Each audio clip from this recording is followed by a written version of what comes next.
Hey everybody, Steve Lukather here. I'm going to put my glasses on so I don't say anything really weird.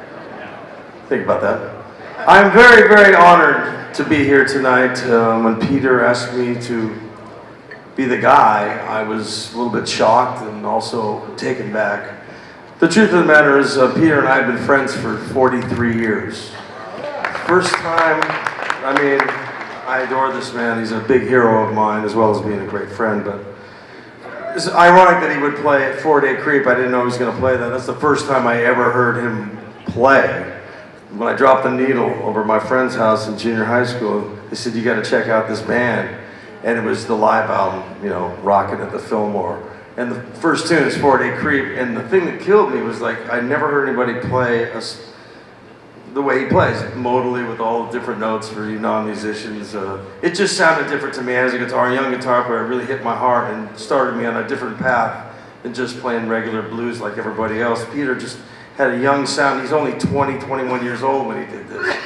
And those were the days of live albums, they were really live before you could fix everything. And this followed Peter to his infamous, famous, legendary live album that we all adore. And set new standards, not only for him as a player and as an artist, but also what live albums are supposed to be like. And his tone just hit the back wall, and it still does to this day, and I'm constantly inspired by him. And we've worked together a lot over the years. As a matter of fact, my band Toto, the first time we ever played an arena was opening for Peter in 1978 in Hawaii. And that was a big night for us. And he was so welcoming, and the band was so good, and they were riding high on that Frampton Comes Alive thing, and it was just on fire. And who knew at that moment that we'd be lifelong friends as even our sons, my son Trevor and Julian, who are both here tonight, are great friends. So this isn't really just a little thing to me. This is a big thing because it means a lot to me from my heart, and it's a family thing. And this went on, and I was turned on to the solo records by my friend Bruce Gowdy in high school, and I just got into it, then the live album blew everybody's mind.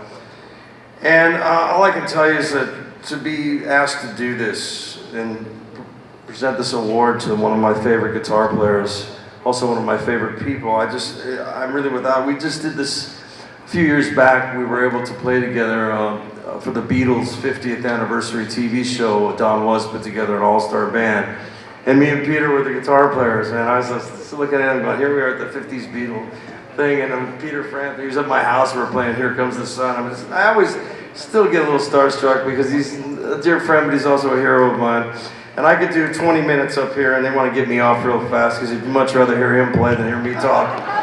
I just want to say it's a great honor to one of the most original voices on guitar, a Grammy Award-winning legend, and somebody I'm honored to say is a dear friend of mine. Please, Peter Frampton.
First of all, thank you for having me here.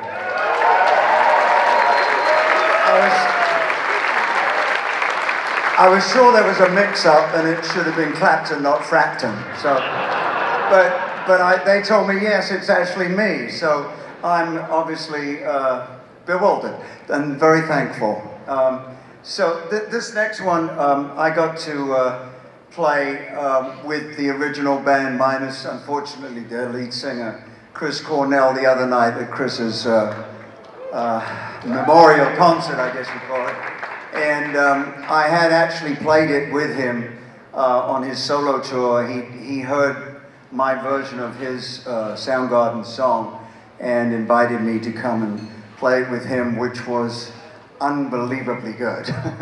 So what we've been doing this for a long time, since the Fingerprints instrumental album, and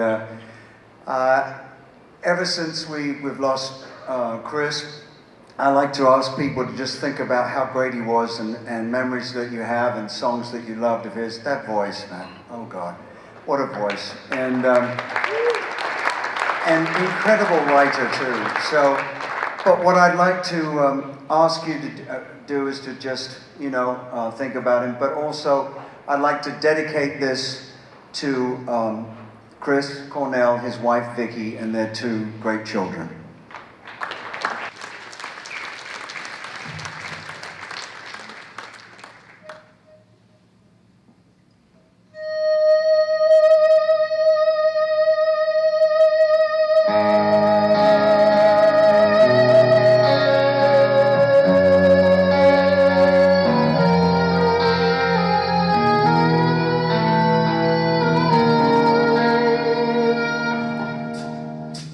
Get